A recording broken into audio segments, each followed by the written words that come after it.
Lorsque nous considérons les différentes périodes qui constituent la vie d'un individu, aujourd'hui,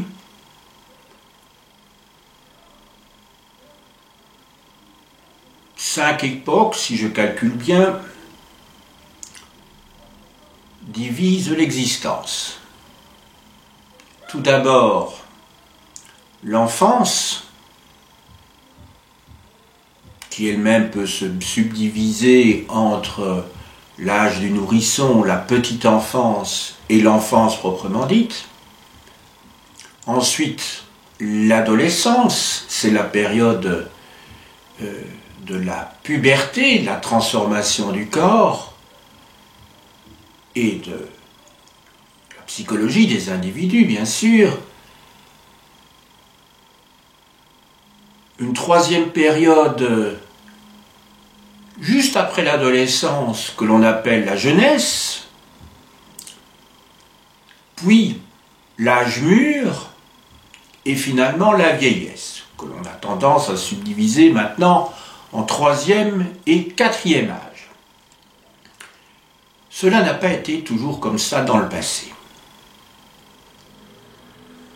À l'époque romaine, un homme passait sans transition du stade iuvenis, c'est-à-dire de jeune homme, au stade senex, c'est-à-dire vieillard.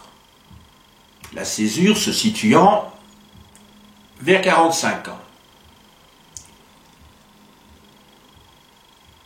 Aujourd'hui, et en prolongeant au moins partiellement l'exposé que j'ai pu faire dans ma leçon précédente sur la famille sous l'Ancien Régime, je vais m'attacher à la question de l'enfance. Je dis bien la question,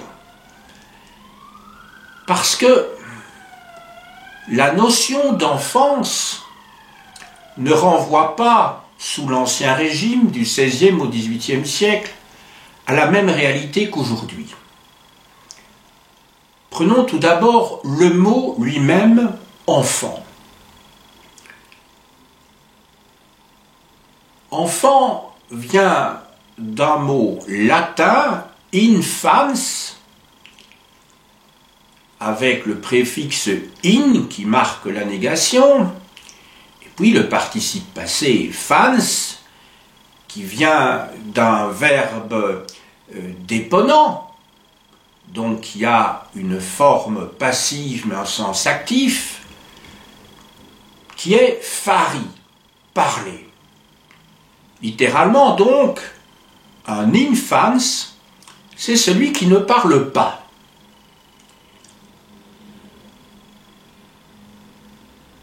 Or, sous l'Ancien Régime, le terme enfant signifie celui qui vit sous le toit paternel, quel que soit d'ailleurs son âge.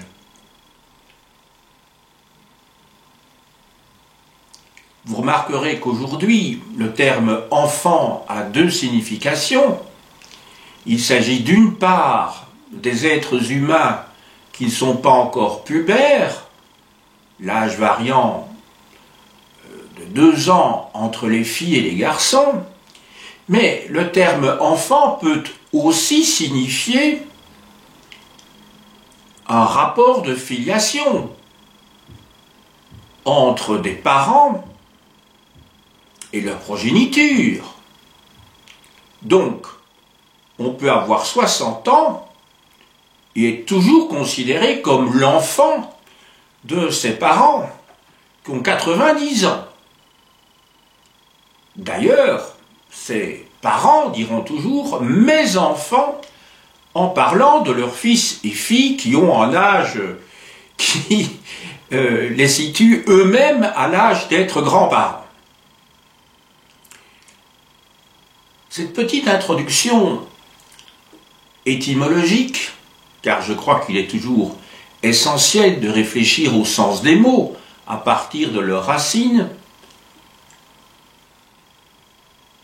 pour introduire cette question, ce problème même de l'enfance, en l'occurrence ici en France, du XVIe ou XVIIIe siècle.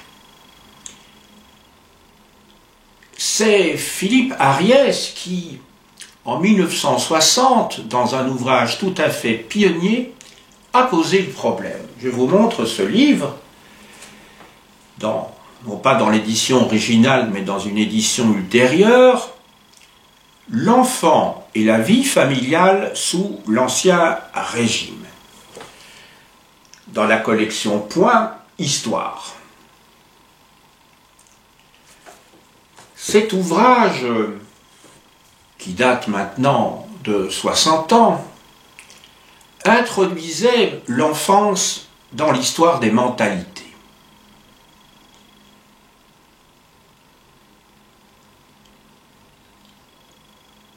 L'enfant, au XVIe siècle, c'est un être humain qui se définit négativement comme n'étant pas un adulte.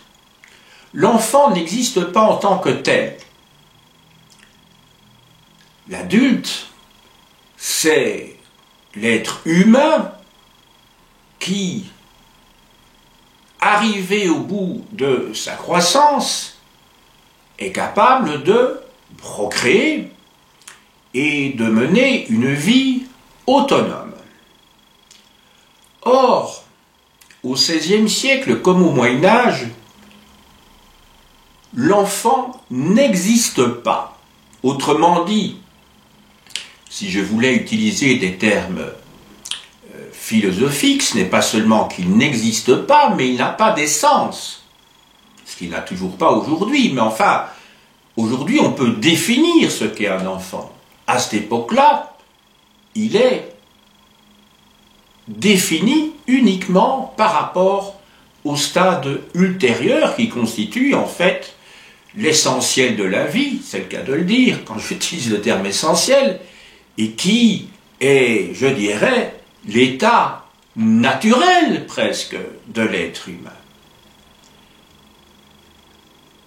Au XVIe siècle, puisque c'est le point de départ de ma leçon ici, il y a un certain nombre de symptômes qui ne trompent pas. En effet, les parents négligent leurs enfants, ils ignorent leurs enfants, ou en tout cas, ils ignorent en grande partie ce qu'ils sont, leur psychologie en particulier. Ils ignorent leur âge, ça vous paraîtra étonnant, mais n'oublierons pas que quand même la grande majorité, l'immense majorité de la population n'est pas alphabétisée, et que, étant donné le taux de mortalité extrêmement élevé des enfants, lorsque l'on perdait un enfant après quelques jours, ou dans le courant de sa première année, il était tout à fait courant de donner à l'enfant qui suivait le même prénom. Autrement dit, ce premier enfant décédé était nié d'une certaine manière. D'autre part, on ne se préoccupe pas tellement de leur sécurité. Un enfant, et c'était souvent le cas pour les tout petits bébés, dormait souvent dans le lit parental au risque d'être étouffé. Donc, peu d'émotion à la mort des petits-enfants décédés et, d'autre part, une certaine négligence par rapport à leur sécurité. Quelle place occupent les enfants dans la société?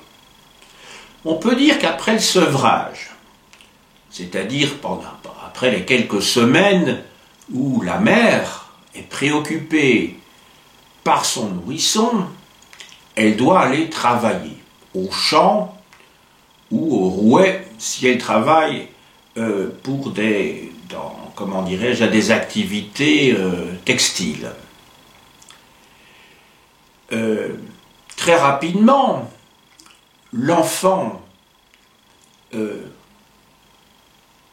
va être préparé à un métier, et les enfants travaillent d'ailleurs très jeunes.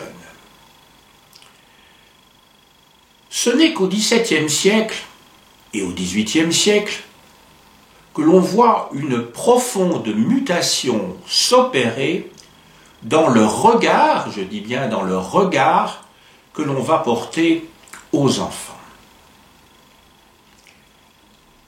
Un certain nombre de signes à cela, et de caractéristiques également. Sur les tableaux peints par des petits maîtres ou des grands maîtres, qui concernent la plupart du temps, il faut bien le dire, les classes supérieures de la société, on voit tout doucement une différenciation entre les habits des enfants et d'autre part les habits des adultes. Alors qu'auparavant, les enfants étaient habillés comme des petits adultes. C'était uniquement une question de taille. Mais sinon, le modèle de leurs vêtements était exactement le même. On voit également, dans ces tableaux en particulier, mais pas seulement, dans la littérature également, qu'un certain nombre de jeux deviennent spécifiques à la petite enfance et à l'enfance, qui sont donc différents de jeux des adultes.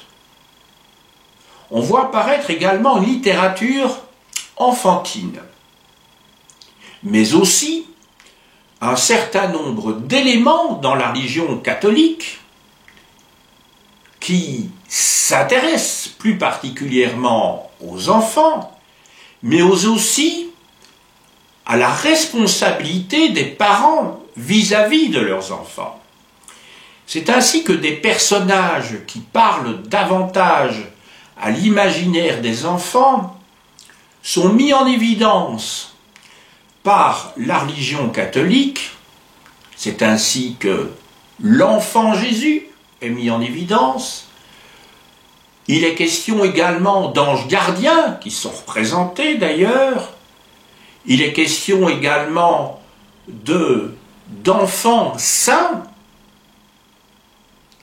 Il est question enfin de première communion, distinguée donc de ce que l'on va appeler donc plus tard la communion solennelle.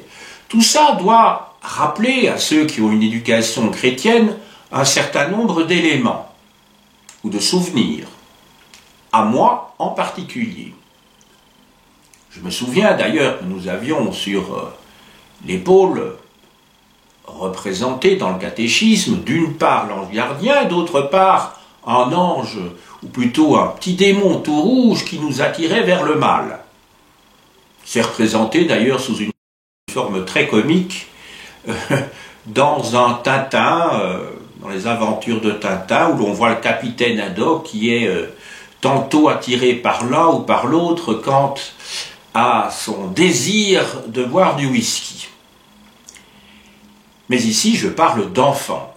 Les bandes dessinées sont destinées aussi aux enfants, et donc Hergé a fait un clin d'œil aux enfants à ce moment-là, ou aux adultes, se souvenant de ce qu'ils étaient, de ce qu'on leur expliquait, de ce qu'on leur racontait plutôt, lorsqu'ils étaient enfants.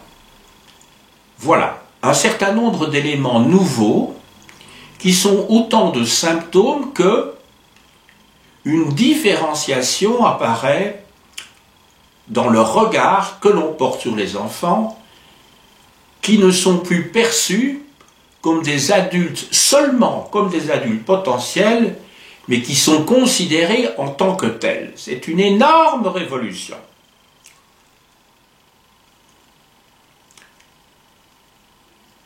Je vous parlais également des responsabilités qui sont mises en évidence par la religion, des responsabilités des parents vis-à-vis de leurs enfants. C'est ainsi que, je crois que c'est pour le 4e commandement, il y a, oui c'est le 4e commandement, dans le décalogue, les catéchismes, dans le courant du XVIIe et XVIIIe siècle, accordent de plus en plus de place justement au rôle des parents, quant à ce 4e donc, commandement. Donc, la famille va s'organiser autour des enfants.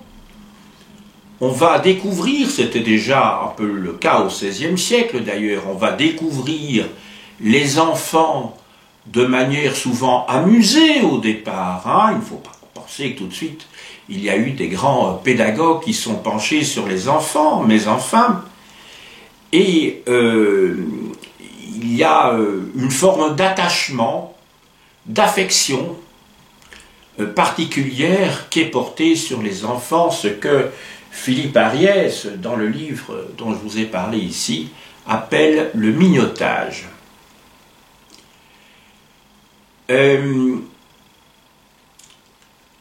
Conséquences maintenant. Conséquences sur le plan démographique et sur le plan intellectuel, éducatif. Sur le plan démographique, tout d'abord, dans le cours précédent que j'ai pu faire sur les aspects démographiques de la famille sous l'Ancien Régime,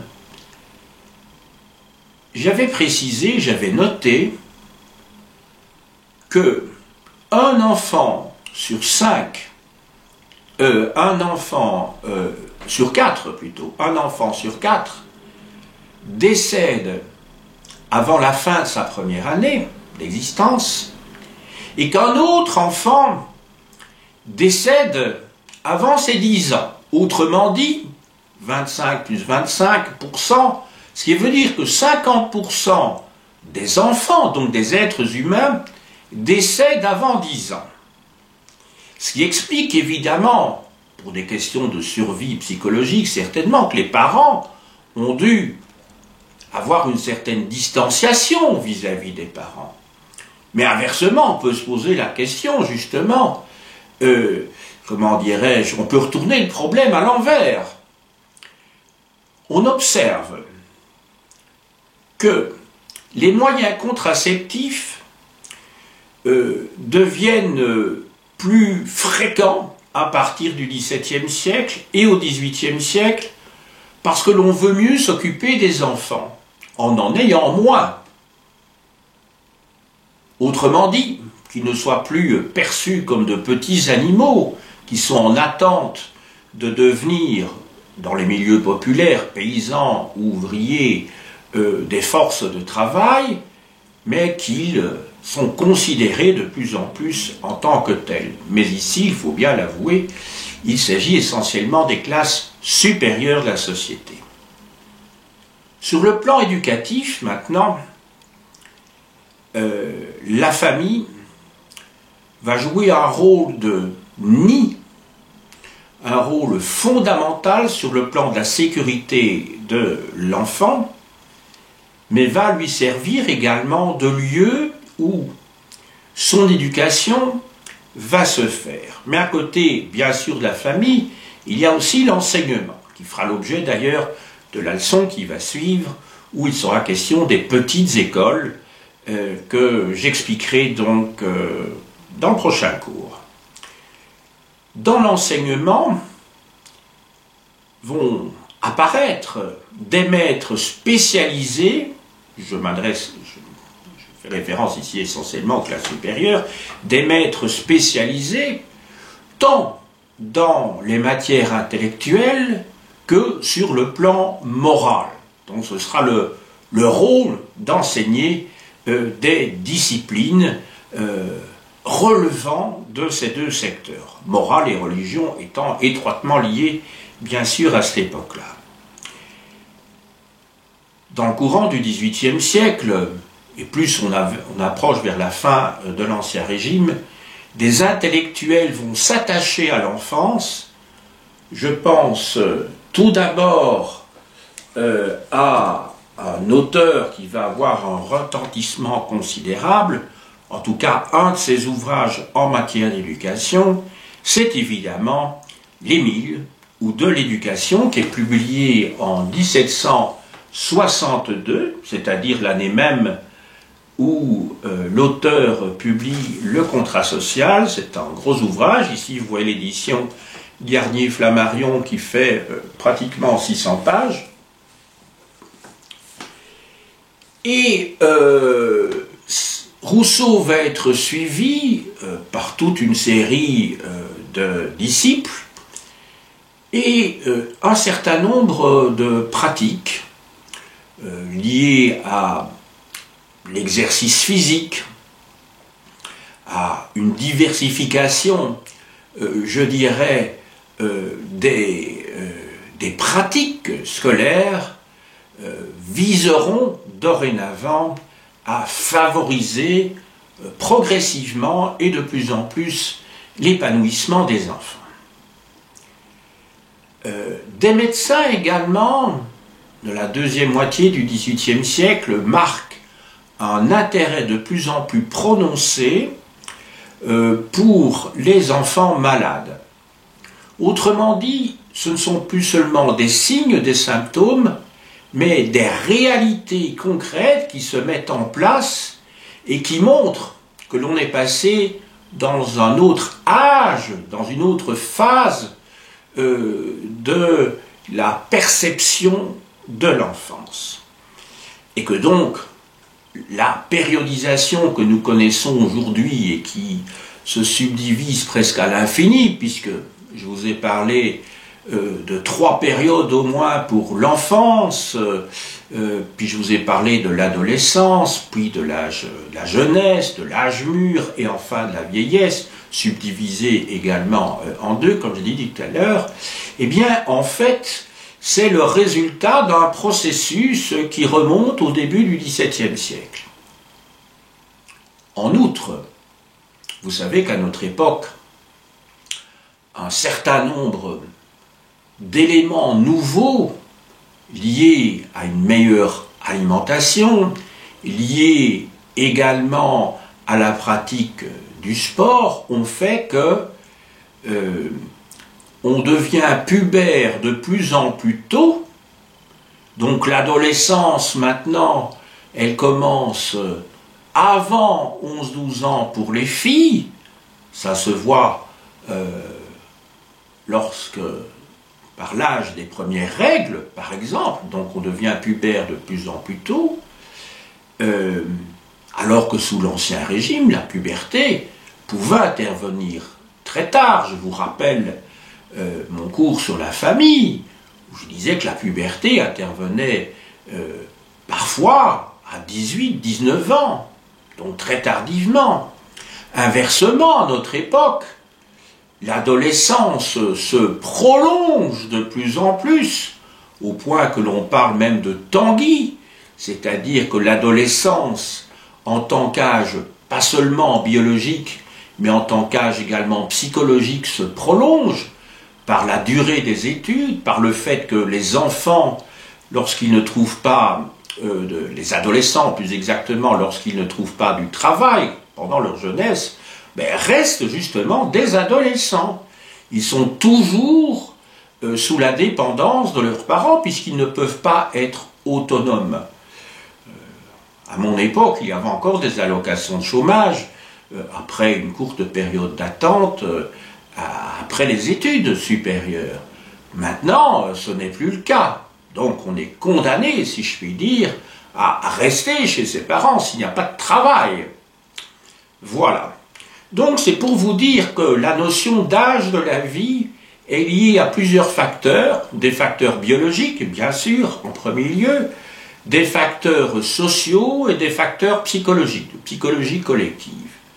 Mais tout ça peut être très lié, bien sûr, il ne faut pas compartimenter ces différents secteurs parce que, effectivement, ils sont liés pas seulement à l'ère du temps, mais à un rapport, je dirais, au niveau de vie, à la classe sociale dans laquelle on se trouve, et tout ça joue un rôle effectivement de combinaison entre les différents éléments.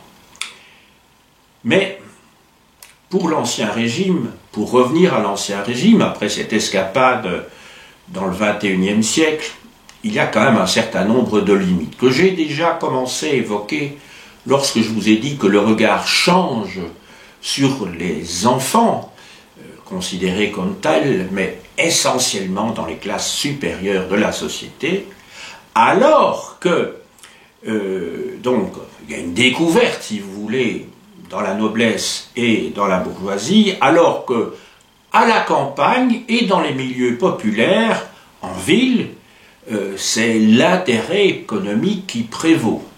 Et par conséquent, dès qu'un enfant est capable de tenir sur ses jambes et est capable de produire quelque chose, fût-ce très peu, eh bien, il est mis au travail. On a souvent en tête des images qui sont celles du XIXe siècle, celles de la condition ouvrière, où on voit des enfants dès 5 ans qui, au fond des mines, vont rechercher des morceaux de charbon qui n'ont pas pu être mis dans la berline par les adultes. Mais ce travail au champ était, je dis au champ, mais dans les différents secteurs d'activité, était très présent chez les enfants déjà sous l'Ancien Régime. Donc, il ne faudrait pas trop noircir, même s'il y a des raisons, et même au sens littéral du terme, le XIXe siècle, je fais référence évidemment ici aux mines de charbon, il ne faudrait quand même pas oublier que les époques qui précèdent ne furent pas des époques idylliques, et qu'à l'époque pré-industrielle, même si le XIXe siècle voit une aggravation en termes de nombre d'heures de travail et la condition des ouvriers, il n'en demeure pas moins que les enfants menaient la vie rude, hein, bien entendu, du XVIe au XVIIIe siècle. Maintenant, je voudrais aborder un sujet plus particulier qui est celui des enfants abandonnés. Ben oui, les enfants abandonnés, c'est les enfants, je dirais, qui n'ont même pas la chance de vivre dans une famille, fût-elle pauvre, entre guillemets, normale. Vous savez que la notion de normalité est une notion très relative et qui dépend de l'idéologie de celui qui énonce ce terme même de normalité. Mais les enfants abandonnés peuvent effectivement avoir une enfance extrêmement pénible. Alors du XVIe au XVIIIe siècle, l'abandon peut connaître un certain nombre de modalités. L'enfant peut être, après sa naissance, pris en charge par des parents, je veux dire des parents de la famille. Il peut être pris par un oncle, une tante, voire un cousin, une cousine. L'enfant peut être pris en charge également par des personnes, des étrangers à la famille, mais des personnes plus spécialisées. Ça peut être un curé, ça peut être une sage-femme, ça peut être, voilà, des personnes qui ont pour mission, ou en tout cas qui se sont donné à un moment donné pour mission de s'occuper des enfants abandonnés. Et enfin, en dernier ressort, les enfants peuvent être déposés, comment dirais-je, dans un hôpital. Alors, souvent, l'abandon d'enfants de parents reconnus, je parle bien ici de parents reconnus, s'effectue avec le versement immédiat ou en tout cas régulier, mais il s'agit de très petites sommes dans les mois qui vont suivre, et voire théoriquement les années, mais ça ne correspond jamais à la réalité des dépenses pour l'enfant, ou quand se lève, ben, l'enfant il est extrêmement malheureux, bien sûr, mais il peut arriver, et ça arrive souvent, qu'à un moment donné, la personne qui a en charge les enfants ne soit plus capable de continuer à assurer, je dirais, l'entretien de ces mêmes enfants. Et dans ce cas-là, ils sont déposés justement dans les hôpitaux des enfants trouvés. Il y a aussi des enfants qui sont exposés. L'exposition est strictement interdite. Ça, c'est l'abandon d'un enfant à un endroit qui, dans le meilleur des cas, est visible, en espérant que l'enfant soit pris en charge, par exemple sous le portail, dans le porche d'une église, ou près d'un hôpital à l'extérieur, sans se faire voir, il y a eu la pratique du tourniquet qui a été mis en place dans les hôpitaux, de telle manière que l'on puisse, ça existe encore maintenant, vous savez, où l'on puisse déposer un enfant en pleine nuit dans une sorte de petite machine qui permet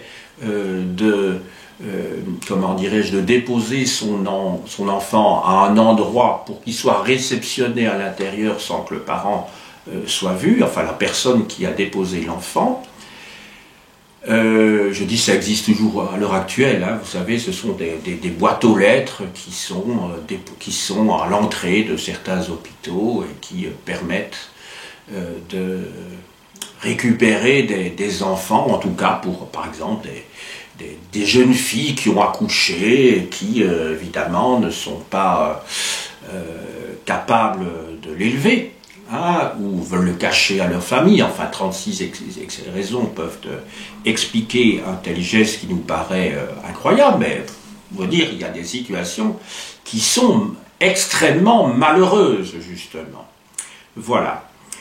Mais l'abandon, je dirais, sous la forme de l'exposition, qui existait déjà dans l'Antiquité, est strictement interdite et considérée comme un crime.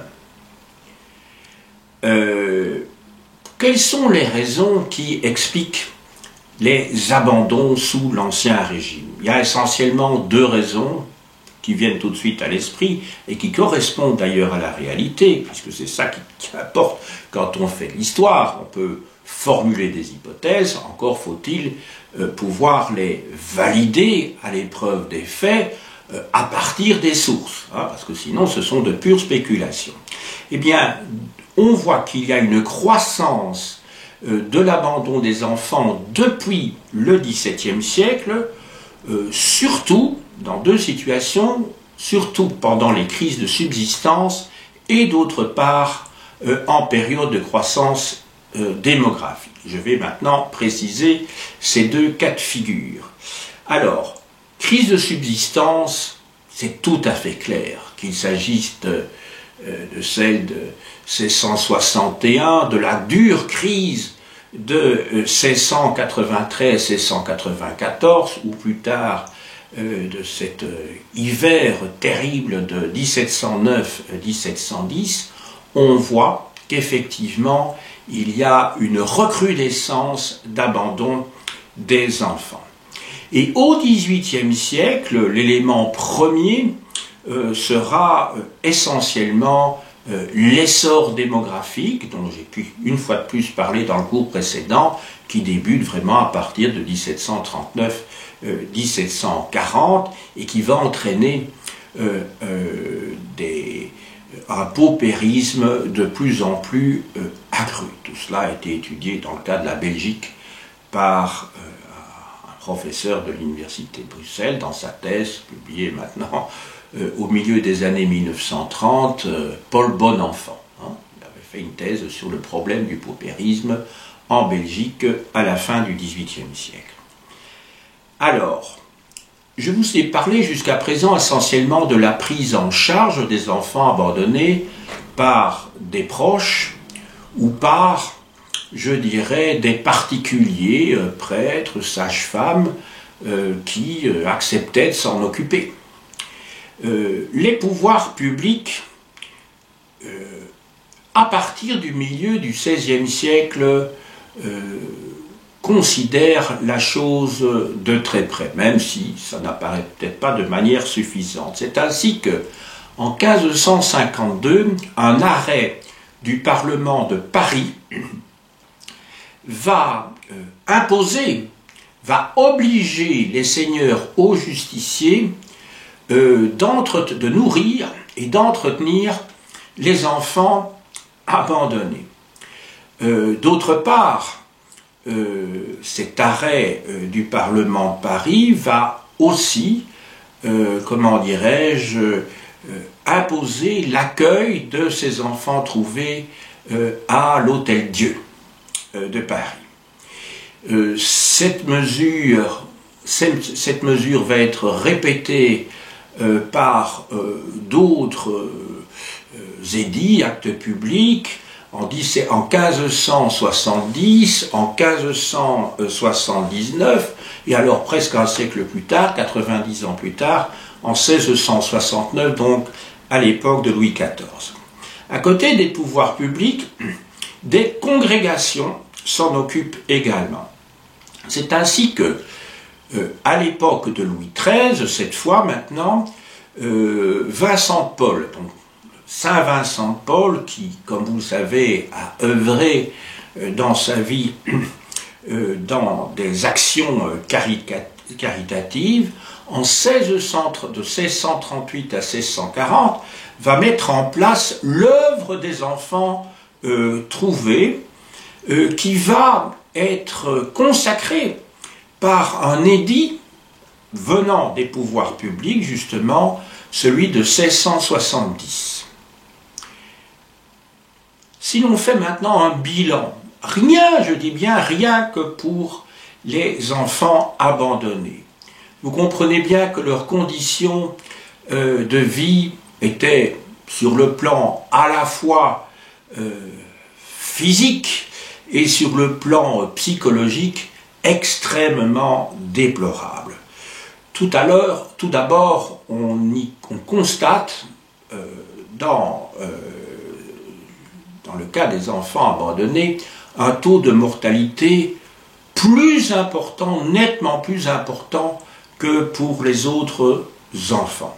Les petits-enfants, n'oubliez pas les taux que je vous ai donnés tout à l'heure, ou plutôt les pourcentages, 25% des enfants qui meurent avant la fin de la première année d'existence, et 25 autres % qui meurent avant l'âge de 10 ans, ce qui veut dire que la moitié de la population, ce qui explique la mortalité tellement importante sous l'Ancien Régime, s'explique par le fait que déjà la moitié de la population a disparu avant 10 ans, ce qui explique que le taux de mortalité est de 40 pour 1000 sous l'Ancien Régime, ce qui correspond d'ailleurs au taux de natalité, 40 pour 1000, parce qu'on avait beaucoup d'enfants, entre 5 et 6, pour justement combler ce déficit dû à la mortalité, ce qui fait que sous l'Ancien Régime, on est dans un état de stagnation démographique, et on ne peut donc pas parler de transition démographique sous l'Ancien Régime. Il faudra attendre le 19e siècle pour avoir cette fameuse phase où le taux de mortalité baisse, va baisser, alors que le taux de natalité reste très élevé, et c'est seulement dans la fameuse troisième phase des pays industrialisés, des pays riches, que l'on a un taux de natalité faible et un taux de mortalité faible. À l'époque considérée ici, il y a donc un taux de natalité élevé et un taux de mortalité élevé. On est donc dans un système une sorte d'écosystème, de système qui s'autorégule.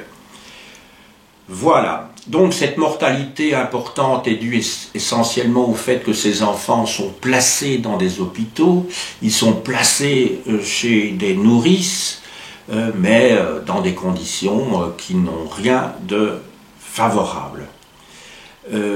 Ensuite, quand ils survivent, ces petits-enfants, ils sont très rapidement mis au travail, parfois dès 7 ans, et ils sont très souvent presque systématiquement maltraités. Au fond, ils sont considérés comme des quasi-esclaves, au fond. Hein, et ils se mettent à travailler comme apprentis dès 14 ans, et ils resteront, pour à peu près tous, au plus bas de l'échelle. Voilà, je ne crois pas que dans ma conclusion, il soit nécessaire de revenir sur ce que vont devenir les enfants au XIXe et au XXe siècle, parce que j'ai eu l'occasion de faire des renvois aux 2 derniers siècles. La situation, en tout cas, je dis bien dans nos régions, hein, parce que c'est toujours pas le cas dans la totalité du monde. Hein. Vous connaissez la proportion ou le nombre, les dizaines de millions d'enfants qui travaillent encore aujourd'hui dans des conditions tout à fait insupportables dans beaucoup de pays et qui, au fond, vivent toujours comme les enfants de l'Ancien Régime. Hein. Donc, il faudrait toujours avoir en tête que la situation que je vous décris ici est la situation donc de l'Europe occidentale, en gros, avant la Révolution française, avant donc l'ère industrielle, qui ne va pas vraiment améliorer la situation, en tout cas pour les classes populaires, ça en aucun cas, mais voilà. Donc l'histoire de l'humanité progresse, ou plutôt l'évolution du bien-être ne progresse que très lentement.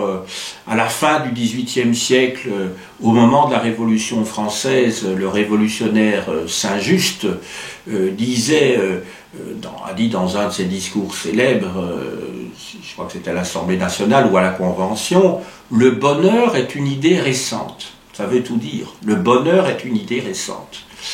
Donc, on ne pensait même pas au bonheur. La question était de survivre, de subsister au jour le jour pour la très grande partie de la population. Maintenant, le bonheur est devenu l'objectif de tout être humain. Et heureusement d'ailleurs, en tout cas je dis dans notre société, le problème de la survivance et de la subsistance pour les enfants se pose beaucoup moins, je dis dans nos sociétés, mais vous savez que pour les adultes, le problème reste quand même très présent. Hein. Pensons à tous ces sans-papiers, à ces sans-abri. Maintenant, nous sommes en plein hiver et voyez le nombre de gens qui souffrent dans la rue, même s'il y a des services de maraude, là, des services sociaux qui essayent de les identifier pour leur apporter un café chaud, pour leur apporter des couvertures. Il n'en demeure pas moins que la misère est extrêmement présente. Je vous montre, comme d'habitude, un certain nombre de livres. Je vais peut-être vous remontrer cet ouvrage fondamental, cet ouvrage pionnier de Philippe Ariès, L'enfant et la vie familiale sous l'Ancien Régime.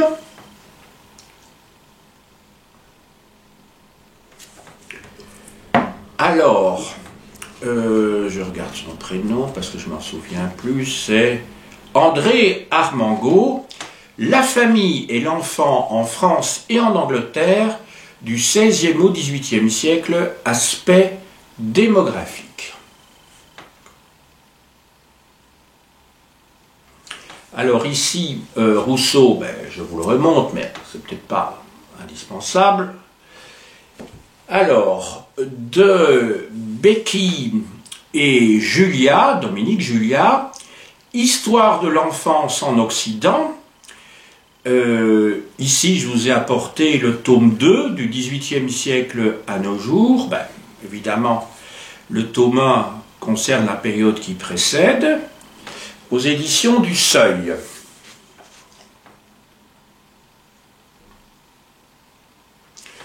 Et enfin, pour terminer, de Jean-Pierre Guton, Domestique et serviteur dans la France de l'Ancien Régime, chez Aubier. Si je vous montre cet ouvrage, c'est parce que les enfants étaient souvent conduits, les filles en particulier, à devenir domestiques dans des familles, des classes supérieures.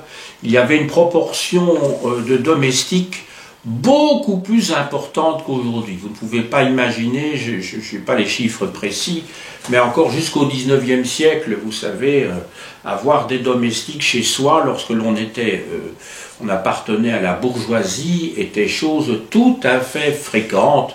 Si certains d'entre vous appartiennent à ce milieu-là, ou en tout cas dont les ancêtres appartenaient à ce milieu-là, ça doit leur rappeler des discussions que leurs grands-parents ont peut-être tenues. En tout cas, moi je m'en souviens, puisque je suis issu d'un milieu bourgeois, je me souviens très bien que mes grands-mères parlaient, en tout cas une de mes grands-mères et un grand-père parlaient des domestiques qu'ils avaient à la maison.